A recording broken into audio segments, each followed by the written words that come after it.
Hi, folks. Thanks for, oh boy, wow. Thanks for coming. I'll stand back around here.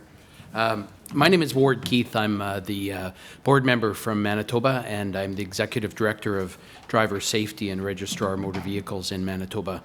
I have the pleasure today of moderating this particular concurrent session, which is on BC's Road Safety Strategy 2015 and beyond.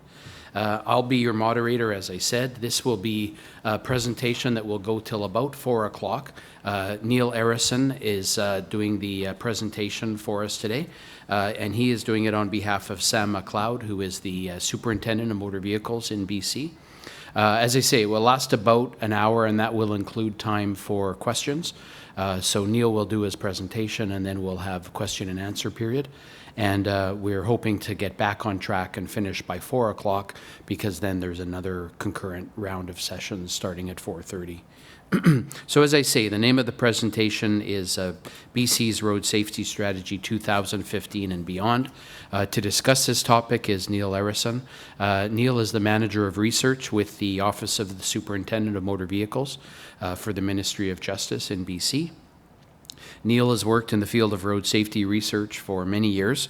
He's contributed to numerous publications and studies, and in fact was co-chair of a national task force on pedestrian safety, which was a very, very detailed and useful report on road safety strategies involving pedestrian safety that was released through CCMTA and presented at other forums such as the CARSP forum last year.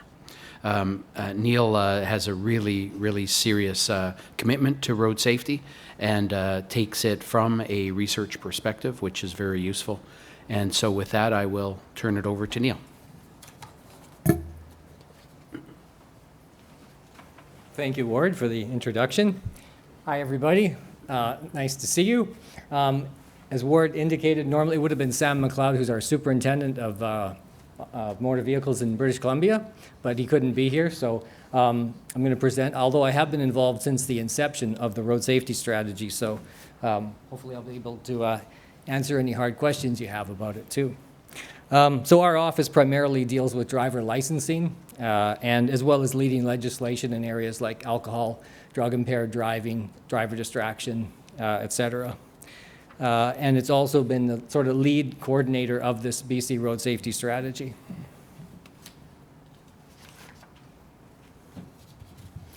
So there we go. So the strategy actually started probably about 3 years ago. And I think it's safe to say, well, our approach was a bit different and I think a bit unique. So we actually opened it up to the road safety community in the province.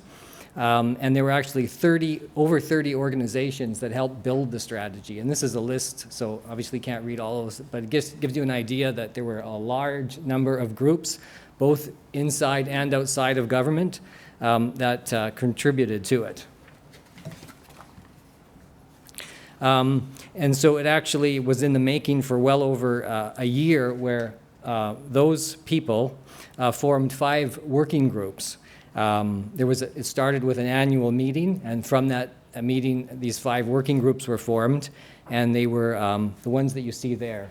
So one was governance and leadership. I was actually the chair of that group. Research and data, which was someone else in my office, Cecile Lacombe. Community and youth engagement, which was Alan Lamb of the Justice Institute. The safe system approach was Sunny Singhera in ICBC. And public engagement was Jill Blacklock in ICBC. So for 1 year, those 5 groups under those 5 leaders, each group had a number of people, produced a report or a presentation around their specific topic areas. So for example, just to give you an example, the one I was involved was governance and leadership. So we looked all around the world around how road safety as a categorical topic is managed. So we looked at places like Europe and Australia, and who have really advanced models, and where road safety is quite a priority, where they have ministerial committees, for example, and that kind of thing.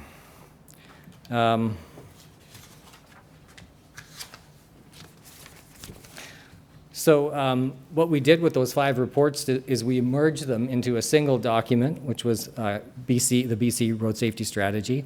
And and we collaborated to do it. And then we took it to our minister, Suzanne Anton, the Minister of Justice, and she approved it. And then we launched it, and it's actually a public document on our website, and it's there today. So again, it's unique because we made it, in collaboration with all of our partners. And that's really the theme of it. It's really about, it's not actually a list of things that specifically that we're going to do for road safety. Actually, I had been involved in in the ministry previously, and we tried to do a plan that was like that. And quite honestly, it didn't end up getting approved, so it never went anywhere. And those plans are good too. We hadn't had any luck with it. So this one was a really different approach. The theme is really about working together, opening up road safety to the community, including the health sector and the research sector, and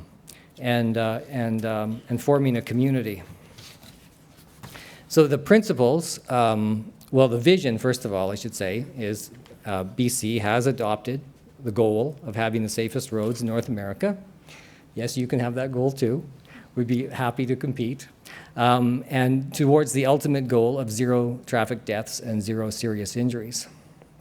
And that seems like a far-off goal to some people, not everyone in the road safety community. But for some people, that seems like a wild goal. But we've looked at the research, and it's embraced throughout the world. The European Union has adopted it by 2050. Many countries, it started off in the 1990s with countries like Sweden adopting that goal and embedding it into their legislation. And even car companies like Volvo has that goal. For example, by 2020, every Volvo will be designed not to kill or seriously injure any road user, not even a cyclist. So it seemed apparent to us that governments too should have this goal. And there's no reason why we wouldn't want to do it.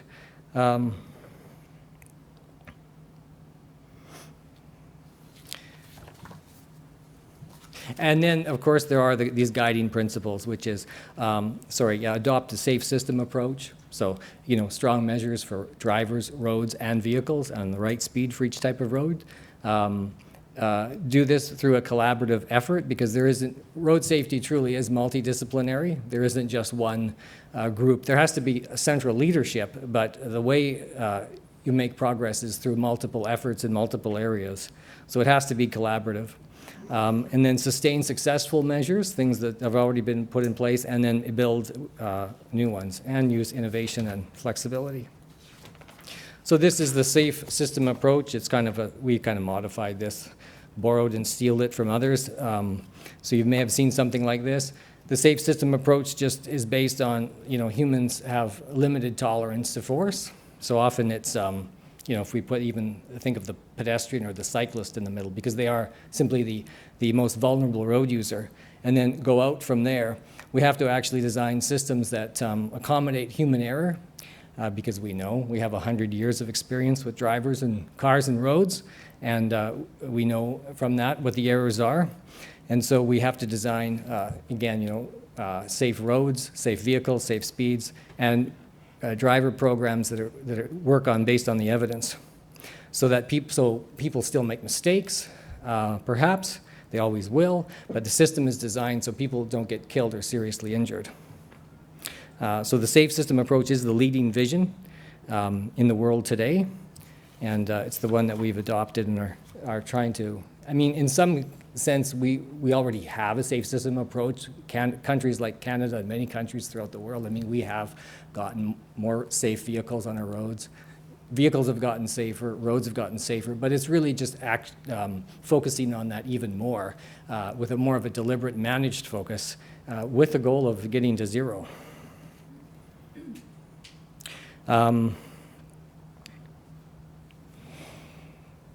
So achieving the vision really is about adopting that safe system approach, collaborating and working together, making meaningful changes, and also being prepared. Like the BC Road Safety Strategy, when we first started, we didn't know exactly how it was going to look either.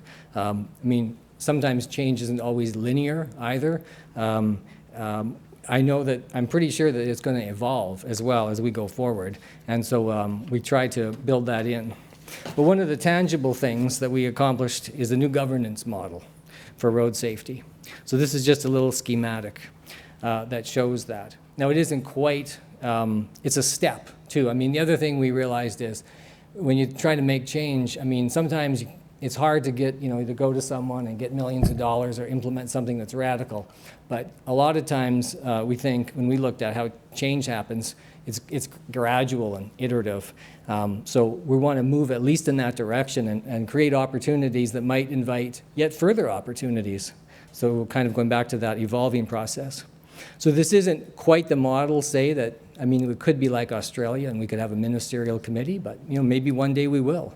But we wanted to start with what we could actually control, kind of within the public sector.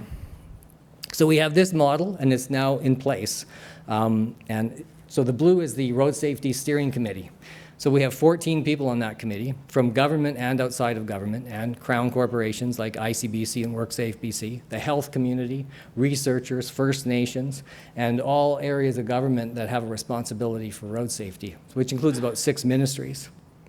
And they set the overall direction. And that group has met in person. That was the inaugural meeting that took place in December, and it was actually attended by the minister and the deputy minister. So their opening up of that signaled the importance of it. And then underneath them would be these 5 committees, kind of designed under the safe system approach. So safe vehicles, safe roads and communities. And then if we go to the next one, safe road users, particularly drivers. And then education, awareness, and research as sort of supporting. And these groups have also formed. And we have a huge number of members in each of those groups. And our office is providing coordination and facilitation for these groups to meet and make progress and identify goals. Each group is tasked with a sort of template terms of reference where they set out what they want to accomplish, meaningful, realistic things over the next year or so. And then we will also have sort of an annual meeting where we physically come together again. We've actually had 2 of those already in the past when we made the strategy. But now the strategy is in place, and the plan would be we would continue to do that and have these in-person meetings. So it's very much opening it up. Any sort of road safety organization that wants to have gotten involved has been given the opportunity to do that. So that's our new structure. This is sort of the next few slides. I apologize. They're kind of like lists, really. So they'll give you an idea of sort of the multiple types of agencies or groups that are on each of the committees. So this is the executive level steering committee. So again, there's about 5 ministries, a couple of crown corporations, researchers, health, the Doctors of BC, which is the old name was the BC Medical Association. And already we're finding, I have to say, there is more of I'm feeling more of a sense of a road safety community in our province because the people that are involved are now members of all of these groups and are connected. So I have already noticed ways that things are paying off.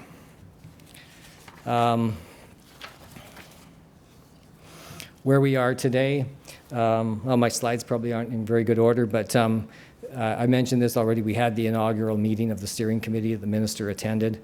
And actually it was a very good meeting because we didn't, again, we're trying to make change slowly. We don't have big budgets. But one of the things that came up at that meeting was an interest in having a road safety research center, which aligned with the work that we had done on governance, because a lot of countries in the world that have really good road safety performance have a lot of research institutions, like in Australia, the UK, Sweden, the Netherlands. They all have road safety research institutions.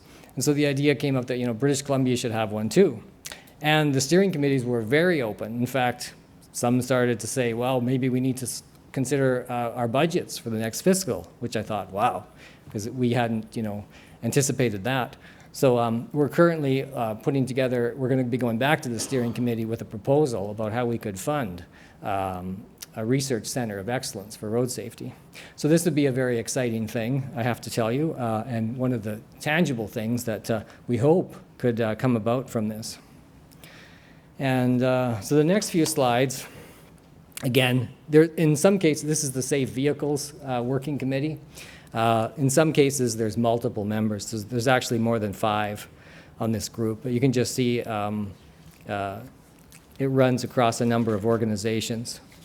Probably shouldn't have all these slides. Safe Roads and Communities, again, lots of different groups represented there. In fact, we have in BC, one of the problems we thought was, the local governments aren't involved much in the road safety overall, in terms of a strategy, in terms of being integrated into it. They do good things, often on their own, but they're not integrated. So we wanted to start bringing local governments, and we have in BC the Union of British Columbia Municipalities.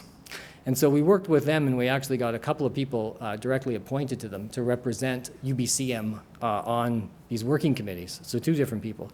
So in this case, the Safe Roads and Communities, we actually have an engineer from the city of Surrey who is representing the city of Surrey, but also UBCM. So that's our link to, in British Columbia, there's actually about 182 local governments altogether. So, it's hard, how do you work with that many?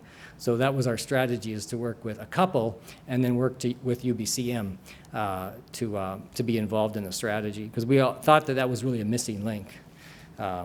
We know that there's a lot going on provincially and through the federal government, and again, but local governments often do their own thing. Research and data is another one. This one has a huge amount of interest, a lot of research people. This group actually has a tremendous amount of energy already, and lots of people who are working to share research and also improve data. There's a huge issue, lots of issues around data, better access to data, better data collection, better use of data, and all that kind of thing. Some of these groups may look like the 5 groups that formed the strategy, and some of them are actually very similar, but some of them have a different composition as well. Safe roads, safe road users, so this is like driver licensing and enforcement. Again, lots of different players. Education and awareness has sort of taken on a bit of more of a hands-on mandate in terms of coordinating. So we're looking at, and all of these groups are in their infancy, and identifying issues where, in some countries there's a single theme, like in the UK, for example. They have a single theme around road safety and all the messaging. So, that was broached at the first meeting of this group. Could we work towards that at some point? Or at least, start by coordinating our messages to make sure that they actually are consistent. I mean, between all the different players inside and outside of government, there's a lot of road safety messages that go out.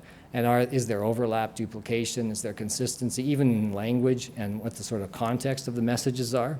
So we think that there's opportunities to improve some of that. And then ultimately, who knows, down the road. We don't know that we have a single theme or umbrella, but it's certainly could be considered. This is the road safety strategy going forward. So all groups have met now, and have been formed and have chairs or co-chairs, and they're completing these terms of reference and identifying 1 or 2 things that they want to accomplish over the next year. And then probably in the winter, February or March of 2015, we'll have another annual meeting where we physically come together in person and present our findings and our progress. And basically that's it. I'm very happy to take any of your questions.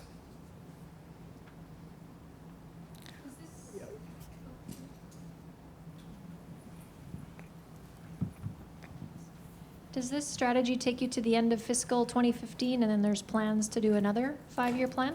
Yeah, basically we kind of have been dropping, we haven't formally, but we'll probably just drop the last part of the name and call it the BC Road Safety Strategy, because it's already going to be 2015. So that's why we had called it and beyond. So yeah, we'll just kind of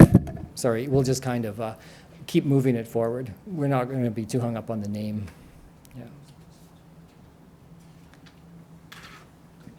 In fact, it's just really getting going. Yeah. So Neil, what kind of results are you hoping to get, concrete results are you expecting to get with this approach? Yeah, good question. I mean, that could be a criticism, right? Is the fact that some people might say, well, you don't actually have a list of things that you're going to accomplish, like more rumble strips and all of that. And as I said, I had actually worked on a plan that was similar to that about 9 years ago, and it never got approved. But anyway, I already said that. So this one is more, it's a little bit more, it's a different approach. It really is about building a road safety community, working together. We have fixed resources as well, so there is no money. There's actually only budget cuts. But what we thought is, what can we do together by working, working smarter together as well, and with existing budgets, and then hoping that maybe we could grow, and I was surprised even at our very first steering committee that there was dialogue about, keep bumping that, about opening up, looking at budgets for the center, right? So I thought that was pretty exciting. And again, it goes back to that sort of, it's very hard to get, you don't go to Treasury Board these days and ask for millions of dollars. It's just not on. So we struggled with that because we'd love to see more investment in road safety. But we thought, well, we'll do this. Like, a lot of change happens gradually, right? So if we can get the structure in place, and everyone can see, including our elected representatives, that road safety is a priority, and it's not going to be easy to remove this, then we can make steps in the future. So it's definitely not linear, and it's one plan, but we do hope to accomplish, like, we will have the community working together. I'm hoping that we have a research institution, and then each group will also accomplish. Like right now, they're writing their terms of reference, so the groups are kind of deciding on some of the things that they want to accomplish. So we actually won't know yet what those tangible things are. They're not likely to be large.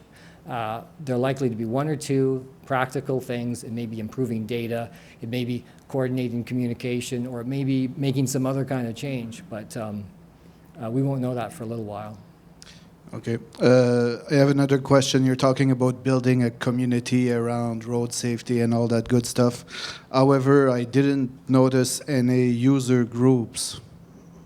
Like, for instance, you probably have organizations representing people who like to bicycle, people who do other kinds of road. There's plenty of associations out there. Right. And a lot of them do a lot of stuff on road safety. So I'm just surprised that I'm not seeing any of those groups in there. Right. Yeah. We had talked about that as well. How far do you go? I mean, right now we have over, at this point, I think we have over 40 organizations, or over 35 organizations. And so quite frankly, right now,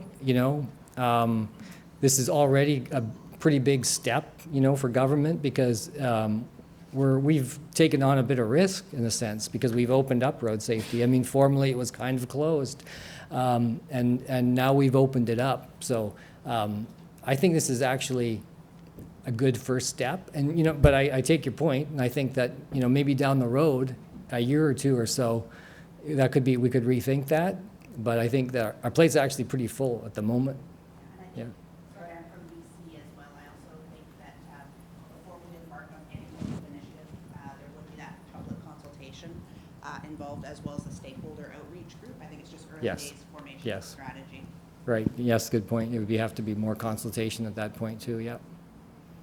Yep.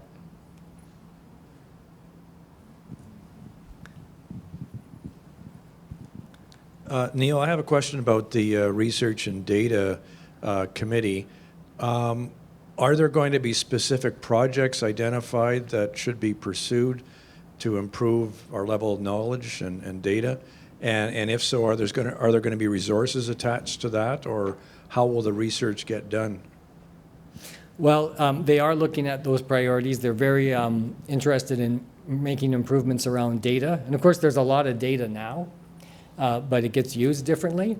So they're looking at different data sets that we haven't looked at, like not just hospitalization. Well, I mean, we all know that we turn to police reports, but looking at hospitalization data, looking at even fire department data, looking at ambulance data, actually, and figuring out all of those different types of data. And then one that I've kind of added too is that URTAD has got this recommendation. Right now, we compare each other's road safety performance based on fatalities, and it's hard because we all measure injuries differently. It's hard to measure injuries. So they've recommended that we also adopt the abbreviated injury system. So an AIS 3 or greater would be defined as a serious injury. So that came out of the URTAD report about 2 years ago. So we actually want to work on that as well. Not that that's the only measure we would use for injuries, but it would be one, and it would allow ourselves to compare with others. So they focus so far on a lot of data and getting better data, reporting out on using multiple sets to support their research. Because there's already quite a bit of research going on, but they feel that, and again, these are the groups that are kind of like having their say, that more improvement in the data areas is what's actually needed. Did I answer both parts of your question? I just wondered if there's resources attached to... Well, not yet, but it just goes back to what I was saying earlier. I was very excited about that meeting where people were talking about budgets and building a research center and possibly funding it, so that's something we're working on now, yeah. Neil, I'm not sure if the question should be posed to you or actually to you, Ward. We know that CCMTA is embarking on knowledge transfer, that whole issue around knowledge transfer and being able to share ideas, et cetera, et cetera. It would seem to me that this is almost a perfect candidate, maybe not today, but not too far down the road, whereas you can share your experiences with the rest of the country so that they don't have to spend time, effort, resources to do maybe what BC has taken on. So I don't know if that's been considered, Ward, whether it makes any sense, but it just seems like a good next step for this, notwithstanding what you're doing in BC, Neil. Yeah. Yeah, I think you're absolutely right. One of the primary objectives of CCMTA is to develop the knowledge hub and much more of a business intelligence model. And the purpose there is really to provide support to all of the jurisdictions. So it is a perfect example of if there is research and development that comes out of the BC model, then that can feed into and help to inform other jurisdictions as they go about developing their models, and vice versa for other jurisdictions to help feed their information into BC's strategy as well. So. Mm-hmm. Yeah, so we'll be happy, just like we were happy, to present to you here today. We'll be happy to provide information more on the knowledge management site that CCMTA is building and elsewhere, or its current site. But we're happy to share our progress and what we do. Definitely, yeah.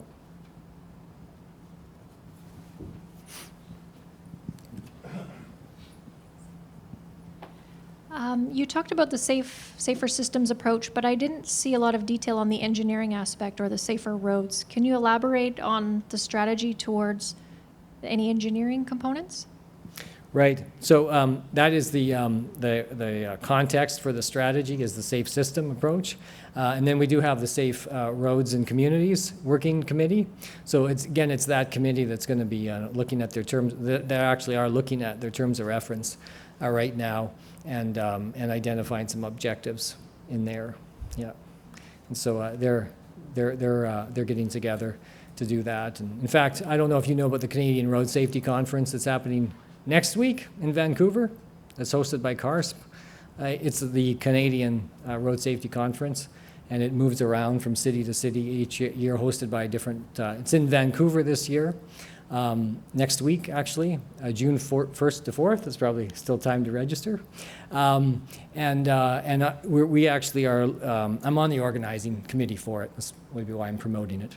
But our working committees are using some of the space in the hotel. So all of our working committees are planning to get together physically as well to continue to work on their terms of reference just taking advantage of the fact that this great conference is happening in Vancouver, which we won't get another chance for probably 10 years, and that we can meet in person at hardly any cost.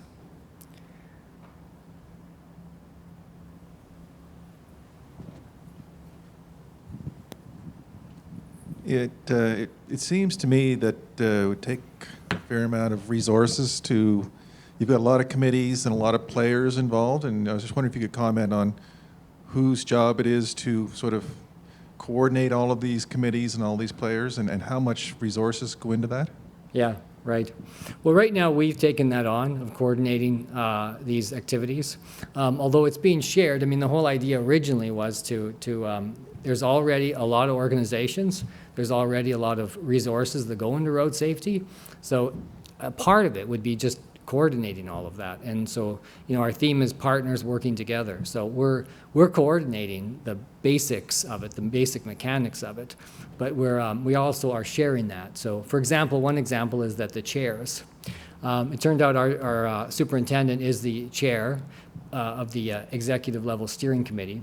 That's for 2 years though, and then he's prepared that it, you know, becomes somebody else. They elected him. And then the 5 working committees, again, it's people from all over that are the chair or the co-chairs of those committees.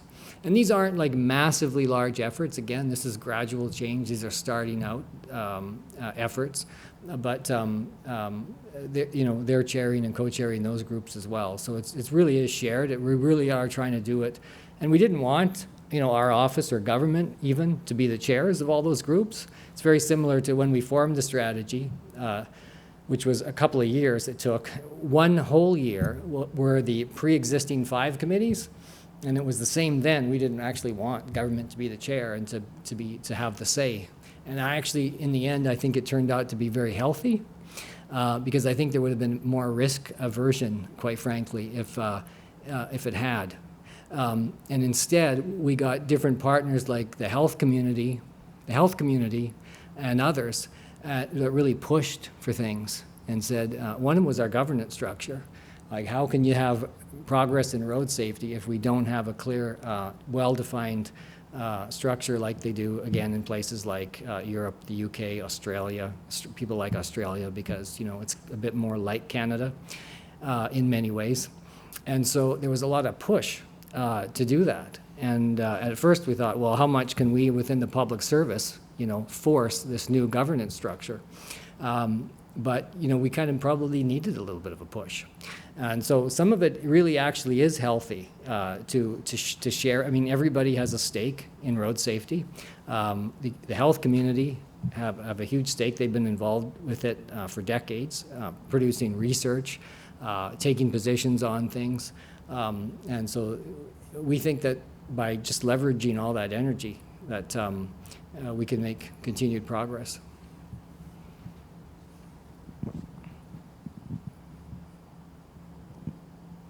Hi, I'm wondering what would be one of the lessons you've learned through the process, and what's one thing that you feel was essential to it being successful?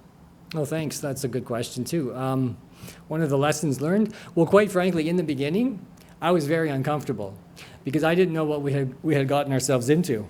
And I thought, I don't even know how the strategy is going to look. Can we please go back to that other one again, you know, with the list? So we're going to expand the number of rumble strips and all of that, even though it didn't get approved, you know, maybe it will this time. Because I thought this is awfully unclear, right, what it is, and how is this actually going to look? But we kind of like, well, we've already started this path, and we had to keep going. So, but when we got the result, I was actually, and others in my office, were really, really happy. And so far, I mean, we don't have any, we've just started, right? So this is very much in its early days. We don't have, you know, big things just yet. But there are a couple of little things I've noticed that have changed. So I think one of the lessons learned, to answer your question, is that sometimes making meaningful change is not always comfortable, right? It's not always a linear process. It's not always easy. And maybe sometimes the bigger payoffs are when you're willing to kind of put your neck out a little bit. And I still think that we've put our neck out because we have all of these groups that are not part of government, and they're free to communicate the kinds of ideas that they want. But I think we should be able to handle that, and because road safety doesn't belong to a government bureaucracy or anybody else. It belongs to all citizens and all people that have a stake in it. And so I think that this is more forward, even though it probably, I'm sure it's not going to be easy. And I'm sorry, you had a second question there. I've forgotten. Is that working? Okay. So the second part was, what would you say was essential to it being successful? Okay, essential to it being having support. I mean, we have had really, really good support from our former superintendent, Steve Martin, who kind of launched this, and our current superintendent, Sam McLeod, who's carried it forward wonderfully. And then we had the minister, embraced it. So I think we're lucky because we have a minister that thinks highly of road safety as a priority. And so those things, I mean, leadership is essential, obviously. You have to have that to make it work.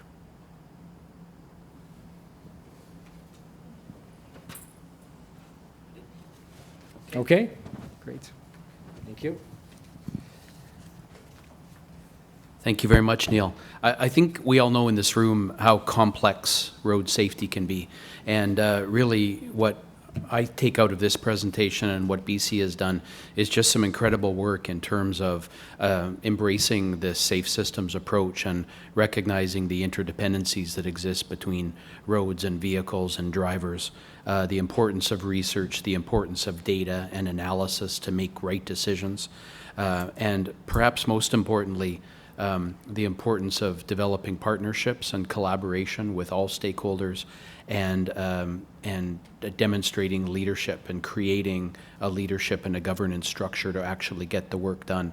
And as Neil said, BC's work is in its early days in terms of what will the outcomes be from this work, but outcomes won't come unless you take the time to create the framework and the foundation, and I think that's what this strategy really tells us has been done. So leadership in terms of bringing the stakeholders together and creating a governance model in BC, but also leadership in terms of bringing it forward to this group, to the conference, and being prepared to share with other jurisdictions as a model for other jurisdictions to adopt or modify. So leadership from that perspective as well. We're right on time now, actually, so we will be breaking for coffee for another 30 minutes. You're welcome to visit with the exhibitors. We'd encourage you to do that. And then the second round of concurrent sessions runs from 4:30 to 5:30, and the details are in your program. I would like to thank Neil for doing this presentation on BC's road safety strategy. I know Neil is very, very close to this work, and it means an awful lot to him. So to see it actually come to fruition in terms of this framework and foundation, I'm sure it should be very rewarding to you, Neil, so congratulations. It says here I'm to present Neil with a small token of CCMTA's appreciation, but I see nothing here to present, so I'm going to present this bowl of mints, and if there's something else coming, then we'll get that to you as well. I like your BlackBerry. So congratulations. Thanks. Thanks, everybody.